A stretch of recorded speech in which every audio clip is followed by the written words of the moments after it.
يا شهيد بالروح بالدم نفديك يا شهيد بالروح بالدم نفديك يا شهيد بالروح بالدم نفديك يا شهيد بالروح بالدم نفديك يا شهيد بالروح بالدم نفديك يا شهيد بالروح بالدم.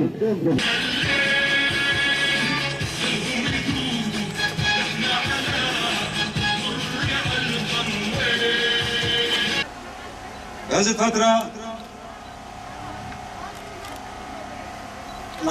نقول لا أعدائنا.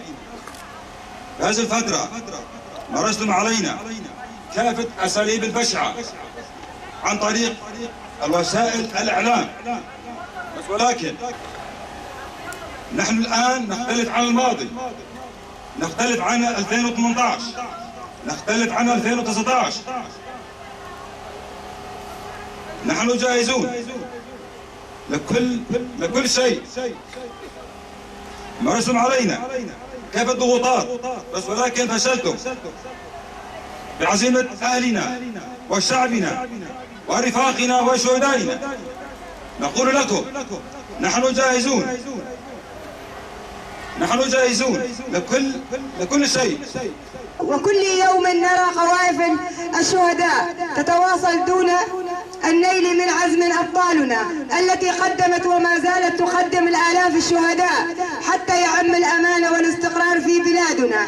تحية لكم أيها الشهداء، تحية لكم يا منارة الأجيال، ضربتم لنا أروع البطولات والتضحيات، واليوم نزف زهرة جديدة إلى حديقة الشهداء، إلى حديقة الأزهار.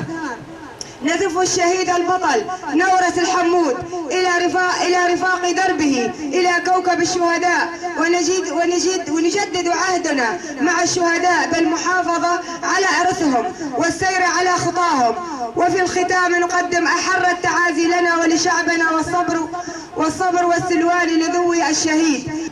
يحق لنا أن نفتخر بكم وأن نرفع هاماتنا عالية في السماء افتخارا بكم، ويحق لهذا الشعب الذي أنجب هؤلاء الأبطال أن يفتخر بكم أيضا، لأنكم ضحيتم بأنفسكم من أجل أن نعيش بحرية وبسلام وبعدل وبأمان.